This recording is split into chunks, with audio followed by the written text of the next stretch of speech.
ይህ የሞሪያም ተራራ ነው። የዓለምን የወደፊት አቅጣጫ የሚወስን የመጨረሻው ዘመን የመጨረሻው ምልክት። I will be released. The third temple in Jerusalem very soon. አንተ እስራኤልን ትመራለህ። ለምንጠብቀው መሲሐችን ቤተ መቅደስ እንዲሰራ መንገድ ትጠርጋለህ። The Temple Mount is in our hands. The Temple Mount is in our hands. የእስራኤል ወታደሮችም የቤተ መቅደሱን አርማ በክንዳቸው ላይ አድርገው ለቤተ መቅደሱ እንጋደላለን። Grab it and keep it and get back your losses because this country has lost plenty because of Iran. በኢራን በስልጣን ላይ ያለው እስላማዊ መንግስት እስራኤልና አሜሪካን በአደባባይ አወገዘ። የዚህ ታላቅ ፍልሚያ ማሳረጊያ ደግሞ በቤተል መቅደስ ምድር ይሆናል። ሶስተኛው ቤተ መቅደስ ይገነባል ወይ? የሚገነባ ከሆነስ ማን ነው የሚገነባው?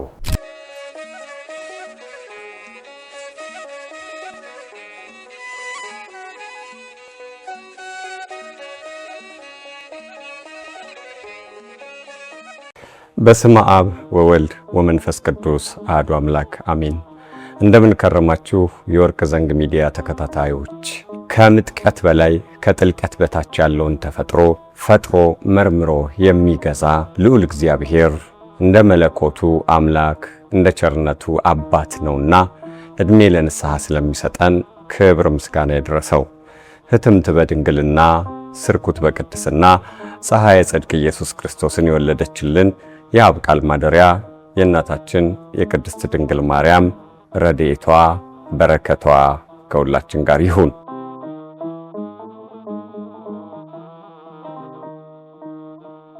ይህ የሞሪያም ተራራ ነው። የዓለምን የወደፊት አቅጣጫ የሚወስን የመጨረሻው ዘመን የመጨረሻው ምልክት የሚታይበት ስፍራ። Iran keeps firing wave after wave of what it dubs Operation True Promise. እስራኤል፣ ኢራን፣ አሜሪካ አሁን እያደረጉት ያለው አውዳሚ ጦርነት መንፈሳዊ አይኑን ከፍቶ ለሚመለከተው ከምድራዊ ሐሳብ ያለፈ መንፈሳዊ ምክንያትና ትርጓሜ ያለው እንደሆነ መረዳት አያዳግተውም። I will be released. የዚህ ጦርነት ቁልፍ ምስጢር ደግሞ ያለው በዚህ በሞሪያም ተራራ ላይ ነው።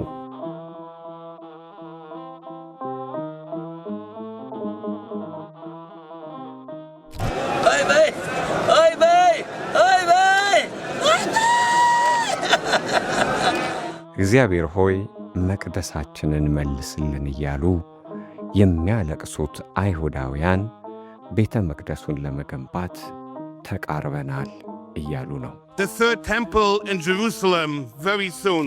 ይህንን ድምፅ የሰሙ እንደ ኢራን ያሉ ሀገራት ደግሞ እኛ እያለን ይህ በፍጹም አይሆንም።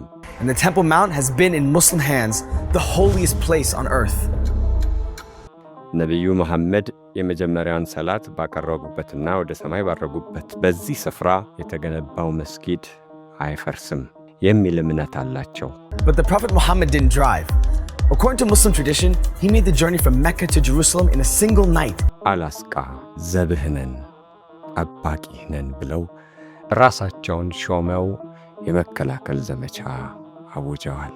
We are announcing an operation called Al-Aqsa Floods. በኢራን የሚደገፈው ሐማስ ከዓመታት በፊት ጥቃት ሲፈጽም የአላስቃ ብርጌድ ጎርፍ ብሎ የዘመቻውን መጠሪያ ማድረጉ የዘመቻው አንዱ አካል ኢራን ያቀደችው እንደሆነ ተደርጎ በፖለቲካ ሳይንስ ተንታኞች ዘንድ ይነገራል።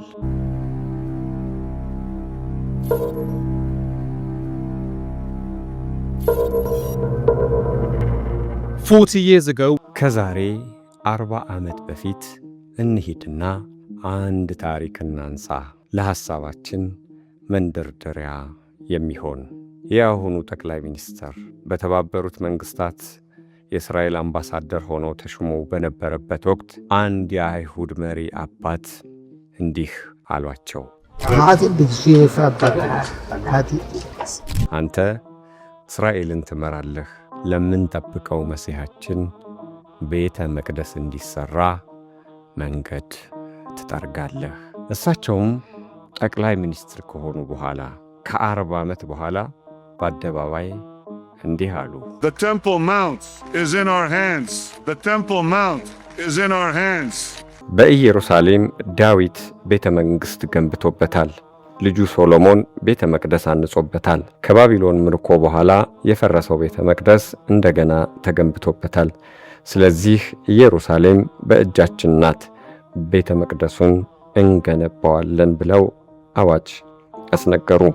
In Jerusalem, King Solomon built our temple, which stood for many centuries, and it was here in Jerusalem. የእስራኤል ወታደሮችም የቤተ መቅደሱን አርማ በክንዳቸው ላይ አድርገው ለቤተ መቅደሱ እንጋደላለን የሚል መልእክት ማስተላለፍ ያዙ። የዛሬው የአሜሪካ ፕሬዝዳንት ደግሞ ከዛሬ 40 ዓመት በፊት ስለ ኢራን ያላቸውን አመለካከት እንዲህ ብለው እንደነበር ታሪካቸውን ስንፈትሽ እናገኛለን።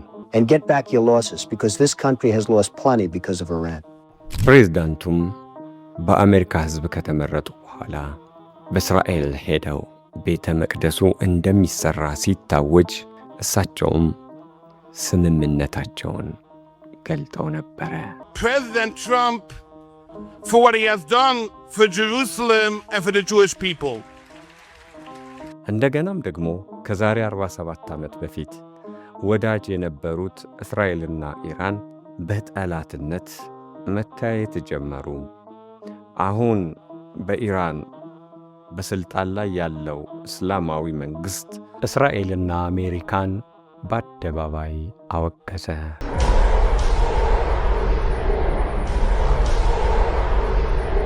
ከውግዘቱም በኋላ ቁርአን ጠቅሶ ከእስራኤል ጋር ለፈጠረው ጠላትነት ምክንያት አበጀለት።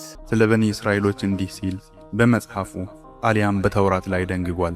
ብርቱ የሆኑ ታጋዮችን ላክንባችሁ፣ በየቤታችሁ እሳት ሰደድንባችሁ፣ መጥፊያችሁ ማለቂያችሁ በቤተል መቅዲስ ምድር ይሆናል። በሊን መስጊድ ማለት አላስቃ መስጊድ አሁን የተገነባበት እሱ ስፍራ ነው። እንግዲህ ከዚህ እንደምንረዳው ሙስሊሞች እስራኤላውያን ፍጻሜያቸው የሚሆነው ህልውናቸው የሚያከትመው በአላስካ መስጊድ ላይ እንደሆነ እንደሚያምኑ ነው። በተለይም የኢራኑ እስላማዊ መንግስት ይሄንን በከፍተኛ ሁኔታ የሚያቀነቅነው ሐሳብ ነው። አንተ የአላህ ባሪያ ሆይ እነሆ አንድ አይሁድ ከበስተጀርባዬ ተሸሽጓል፣ ናና ቅጣቱን ስጠው እያሉ ይጣራሉ። እንዲህ እያለ የመጣው የሁለቱ ሀገራት በጠላትነት መተያየት ዛሬ አውዳሚ ወደሆነ ድንበር ዘለል ጦርነት ተሻገረ። ይህ ሁሉ ግን ለአንድ አካል መንገድ ለመጥረግ እየተደረገ ያለ ስውር እንቅስቃሴ ነው። አሜሪካ፣ ኢራን፣ እስራኤል እንዲህ አስፈሪ ወደሆነና ዓለም አቀፍ ቀውስ ወደ ፈጠረ ጦርነት የገቡት በመንፈሳዊ እይታ ስንመለከተው ከጦርነቱ ጀርባ አንድ የተሸፈነ ምስጢር አለ መገለጥ ያለበት። I will be released. ይህንን መነሻ ታሪክ ይዘን በሞሪያም ምድር በሞሪያም ተራራ ዙሪያ የተሸፈነውን ምስጢር መግለጥ እንጀምር። የዚህም ቦታ ምስጢር ለመረዳት በመንፈስ ቅዱስ ቅኝት ውስጥ መሆን ይጠይቃል። በመጽሐፍ ቅዱስ ስለ ቦታ የሰፈረውን ታሪክ ስንመለከት ቦታው የደህንነት መሥዋዕት ይቀርብበት የነበረ ቦታ እንደሆነ እንረዳለን። የሞሪያም ምድር የደህንነት መሥዋዕት ይሰዋበት የነበረ ስፍራ ነው። በደህንነት መሥዋዕት ውስጥ ደግሞ በመሥዋዕቱ ላይ ደም አለ። የደም መሥዋዕት የሚቀርብበት ስፍራ የሞሪያም ምድር። ከሕይወት ቃል መጽሐፍ ቅዱስ እንደምንረዳው በዘመነ ብሉይ በዚህ ስፍራ በተደጋጋሚ የደህንነት መሥዋዕት ይቀርብበት ነበረ።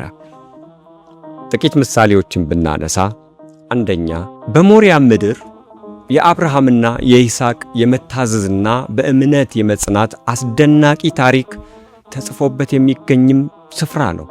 አብርሃም በዚያ በጨለማ ዘመን በዚያ ወደ ኋላ ሄደን በምንመለከተው በኦሪት ዘመን ባርነት ነግሶበት በነበረው በዛ ዘመን እግዚአብሔር ራሱ ከዘመነ ሐዲስ በፊት ወንጌል ይሰብከው እንደነበረ መጽሐፍ ቅዱስ ይነግረናል። ከዘመነ ሐዲስ በፊት ወንጌል ሲሰበክ የነበረው አብርሃም ልጁ ይስሐቅን ሊሰዋ የመጣበት ስፍራ የሞሪያ ምድር ላይ የመሥዋዕቱን በግ እግዚአብሔር ያዘጋጃል የሚል እምነት በልቡ ነበርና በፀሳቤቅ ተይዞ የሚገኝ ነጭ በግ በማግኘቱ በይስሐቅ ፋንታ ያንን በግ መሥዋዕት አድርጎ አቅርቧል። የደህንነት መሥዋዕት። ይህ ደግሞ የክርስቶስ ምሳሌ ሆኖ የተገኘ ነው። ያ ነጭ በግ በይስሐቅ ፋንታ እንደተሰዋ መድኃኒታችን ኢየሱስ ክርስቶስም በአዳም ፈንታ ቤዛ ሆኖ በቀራንዮ ላይ ተገልጧል። ይህ ስፍራ ተራራው ሁሉ በእግዚአብሔር ያዳኝነት ሥራ የተከበበ ብዙ የፈጣሪ ተአምር የተገለጠበት ቦታ ነው። መጽሐፍ ቅዱስን እየገለጥን ስንሄድ ብዙ ታሪክ ነው የምናገኘው። እንቀጥል። በሁለተኛ ሳሙኤል ምዕራፍ 24 ከቁጥር 15 እስከ ቁጥር 25 ተጽፎ እንደምናገኘው ነቢይ እግዚአብሔር ዳዊት የፈጣሪን ረዳትነት ኃያልነት ዘንግቶ በሰራዊቱ ብዛት በተመካ ጊዜ ለአእምሮ የሚፈትኑ 3 ምርጫዎች ከእግዚአብሔር ተልከውበት ነበረ። እነዚህን 3 ምርጫዎች ለመምረጥ ዳዊት ተቸግሮ ነበር። ነገር ግን ከሦስቱ አንዱን መረጠ። በሰው እጅ ከመወድቅ በእግዚአብሔር እጅ ልውደቅ ብሎ ምርጫ አደረገ።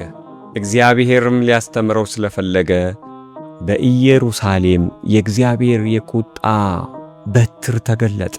አንድ ብርሃን የለበሰ መላእክት መጥቶ የእግዚአብሔርን ቁጣ ማስፈጸም ጀመረ። በዚያን ወቅት በአንድ ቀን ብቻ 70,000 ሰዎች ተቀሰፉ። ይህንን ያየ ልቡ የተነካው ዳዊት እንደገና ወደ አምላኩ ተንበረከከ፣ አለቀሰ። እግዚአብሔርም የዳዊትን ጸሎት ሰምቶ በኢየሩሳሌም ላይ ሰይፍ መዞ የነበረውን ያንን ኃያል መልአክ በቃ ሰይፍህን መልስ አለው። ከዚህ በኋላ ዳዊት ያደረገው ወዲያውኑ በዚህ ስፍራ ላይ የደህንነት መሥዋዕት ማቅረብ ነበረ። በሞሪያም ምድር ለሕዝቦች ኃጢአት ማስተሰሪያ የሚሆን የደህንነት መሥዋዕት ይቀርብበት የነበረ ቦታ ነው። የዳዊት ልጅ ሶሎሞን ጥበብና ማስተዋል ተሰጥቶት በአስደናቂ ሁኔታ የመጀመሪያውን ቤተ መቅደስ ሲያንጽ በዚህ ስፍራ ላይ የደህንነት መሥዋዕት መሠዊያ ገንብቶ እንደነበረ መጽሐፍ ቅዱስ ይነግረናል። ዕዝራ በትንቢቱ እንደገለጸው ደግሞ ባቢሎናውያን አፍርሰውት የነበረውን ያንን አስደናቂ ቤተ መቅደስ እንደገና ለመገንባት ሲነሱ እግዚአብሔር ኃይል ክንድ በሰጠው ጉልበት በሰጠው በፋርስ ንጉሥ በቄሮስ አማካኝነት ተመርተው ነበር። የዛሬዋ ኢራን በዛ ፋርስ ተብላ በምትጠራበት ጊዜ ኢየሩሳሌም እስራኤልና ኢራናውያን መልካም ግንኙነት ነበራቸው። ቤተ መቅደሱን እንደገና እስከ መገንባት፣ መሠዊያ እንደገና እስከ መገንባት የሚደርስ ግንኙነት ነበራቸው። አሁን ኦሪት ዘሌዋውያንን አይተን ምዕራፍ 17 ቁጥር 11ን ስንገልጥ የደህንነት መሥዋዕት ምን አይነት መሥዋዕት እንደሆነ ተጽፎ እናገኛለን። የደህንነት መሥዋዕት ካለ ደም አለ። በደህንነት መሥዋዕት ውስጥ ደግሞ ለብዙ ሰዎች ራስን አሳልፎ መስጠት አለ። በደህንነት መሥዋዕት ውስጥ የኃጢአት ማስተሰሪያ ለቤዛነት የሚቀርብ መሥዋዕት ነው። እንግዲህ በብሉይ ኪዳን እነዛ ሁሉ የደህንነት መሥዋዕቶች የተተኩት ደግሞ ሥጋዬን ብሉ ደሜን ጠጡ ብሎ ራሱን ለብዙዎች አሳልፎ በሰጠው ከሞት ወደ ሕይወት፣ ከባርነት ወደ ነጻነት፣ ከዓመተ ፍዳ ወደ ዓመተ ምሕረት፣ ከመርገም ወደ በረከት ባሻገረን በቤዛችን በኢየሱስ ክርስቶስ ነው። ክርስቶስ በመስቀል ላይ በዋለ ጊዜ ነፍሱን ከሥጋው ሲለይ በሞሪያም ምድር ተገንብቶ የነበረው ያ ቤተ መቅደሱ ተከልሎበት የነበረው ያ መጋረጃ ለሁለት ተቀዷል። ይህን ምስጢር ማወቅ ያስፈልጋል። ቅዱስ ዮሐንስ መጥምቅ እነሆ የዓለምን ኃጢአት የሚያስወግደው የመሥዋዕቱ በግ ብሎ ለዓለም ሕዝብ ክርስቶስን በበግ መስሎ ተናግሯል። መጽሐፍ ቅዱስ ብዙ ቦታ ቤዛችን መድኃኒታችን ኢየሱስ ክርስቶስን የመሥዋዕት በግ አድርጎ በምሳሌ ገልጦታል። በዘመነ ብሉይም ነቢየ እግዚአብሔር ኢሳይያስ ዘመንን አቅርቦ የክርስቶስን ሕማም በገለጠበት ክፍሉ በሚታረድ በግ መስሎ ተርኮታል። ክርስቶስም በቤተ መቅደሱ እየተመላለሰ አዳኝነቱን፣ መድኃኒትነቱን፣ ቤዛነቱን ካስተማረ በኋላ በሞሪያም ምድር በጎልጎታ ነፍሱን ከሥጋው በፈቃዱ ሲለይ በተራራው ላይ የተገነባው ቤተ መቅደሱ መጋረጃው ለሁለት ተቀዷል። በዚህም እግዚአብሔርና ሰው፣ መላእክትና ሰው፣ ነፍስና ሥጋ፣ ሰማይና ምድር ታርቀዋል። የሱ ደም መሠዊያውን አጥቦታል። ይህ አስደናቂ ተአምር በተፈጸመበት ቦታ ላይ ደግሞ ዘመን ቆጥሮ መንገስ የሚፈልግ የጨለማው ኃይል አሁን ከባድ እንቅስቃሴ እያደረገ ነው። ድል በተነሳበት ቦታ ላይ መንገስ ስለሚፈልግ በጥልቁ መንፈስ የሚመራ አንድ ኃይል አዘጋጅቷል። በዚህ ሰዓት ዓለምን ስንመዝናት ሲንጉላሪቲ ወደ ተባለው ሥርዓት ለመገንባት ከፍተኛ ፍጥነት ይዛ እየበረረች ነው። በቅዱስ ዮሐንስ ራእይ መጽሐፍ ምዕራፍ 13 ላይ በተጠቀሱት በሰባቱ ታላላቅ ሀገራት መሪነት ዓለምን የሚቆጣጠረው ይህ ሥርዓት ሁሉን ነገር አሁን በኮድ እየቆለፈ ያለበት ጊዜ ላይ ነው የደረስነው። በምስጢር ቁጥር የተገነባ ኢኮኖሚ፣ በምስጢር ቁጥር የተገነባ ወታደራዊ ምስጢር፣ በምስጢር ቁጥር የተገነባ የሰው ልጅ የየዕለት እንቅስቃሴን መሰረት አድርጎ ወደ አንድ ዜግነት፣ ወደ አንድ ኢኮኖሚ፣ ወደ አንድ ሃይማኖት ለመውሰድ የተነሳው ይህ ዘመን አንድ ግን የሚቀረው ነገር አለ። God gave him to show to his servants the things that must soon take place. በዘመነ ፍጻሜ ዋዜማ ላይ የሚፈጸም የአዲሱ ዓለም ሥርዓት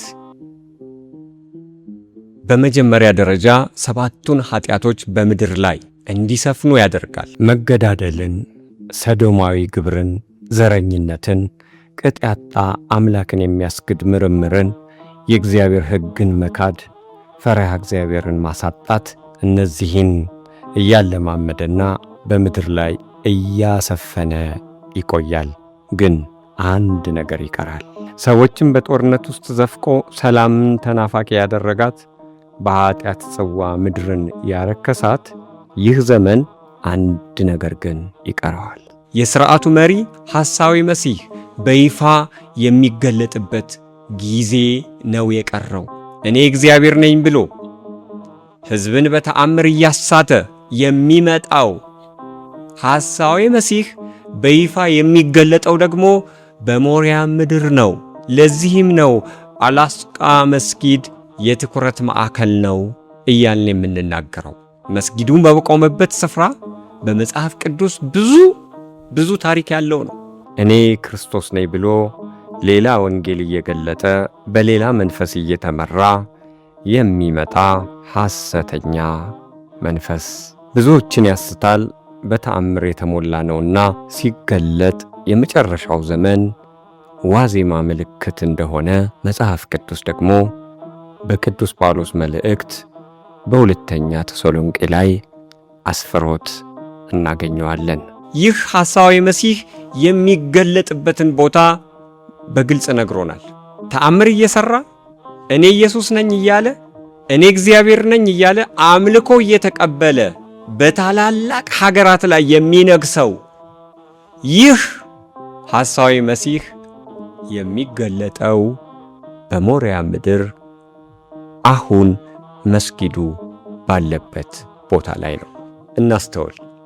በዚህ የደህንነት መሥዋዕት ሲቀርብበት በነበረ ክርስቶስ በደሙ ባጠበው ቦታ ላይ እኔ ኢየሱስ ነኝ ብሎ በሐሰት ራሱን የሚያነግሰው ከዲያብሎስ መንፈስ ጋር ተዋህዶ የሚገለጠው ሐሳዊ መሲህ ይህንን ስፍራ መንገሻው ያደርገዋል። በዛ ነው ለዓለም ራሱን የሚገልጠው። የሞሪያ ምድር በዘመነ ብሉይ ለሰዎች የኃጢአት ማስተስረያ የሚሆን የደም መሥዋዕት፣ የደህንነት መሥዋዕት ይቀርብበት የነበረ፣ በዘመነ ሐዲስ ደግሞ መለኮት በሥጋ ተገልጦ የጥል ግድግዳን ያፈረሰበት፣ ተመላልሶ የሕይወትን ቃል የገለጠበት ያስተማረበት፣ ለሕዝቦች ነፃነት ቤዛነትን ያወጀበት የደህንነት ሥራ ማዕከል የሆነ ቦታ ነው። ስለሆነ እኔ ክርስቶስ ነኝ ብሎ በሌላ መንፈስ እየተመራ ሌላ ወንጌል እየሰበከ የሚመጣው ኃይለኛ መንፈስ ይዞ ምድርን የሚቆጣጠር ነው። በራእይ ዮሐንስ ምዕራፍ 17 ቁጥር 9 ጀምሮ እንዲህ የሚል ቃል ሰፍሯል።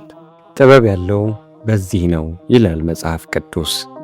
7ቱ ራሶች 7ቱን አህጉራት የሚመሩ የምድር ነገሥታት ናቸው፣ የአውሬው መንፈስ የሚያርፍባቸው።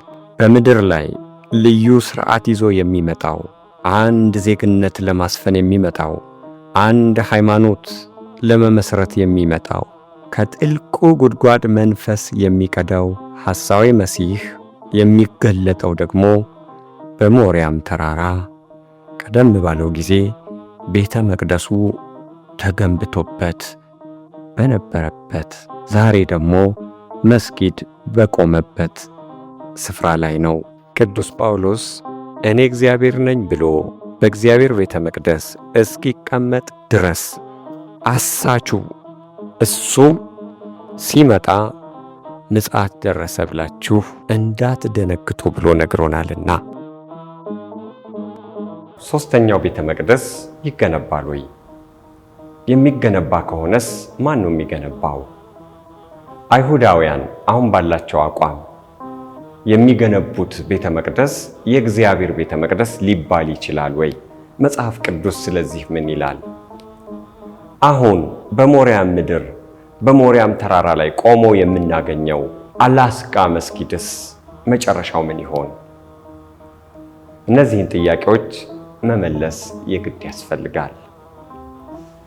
በክፍል 2 ዝግጅታችን በታሪክ ጥናት ላይ ከፍተኛ ምርምር ያደረጉ የመጽሐፍ ቅዱስ ታሪክ ተመራማሪዎች፣ በስፍራው ላይ የአርኪኦሎጂ ምርምር ያደረጉ ተመራማሪዎች፣ ደሞም መጽሐፍ ቅዱስን በመተንተን በመተርጎም የሚታወቁ ቅዱሳን አባቶች በዚህ ዙሪያ የሰጡትን ትንተና ይዘን እንመለሳለን። ይቆየን።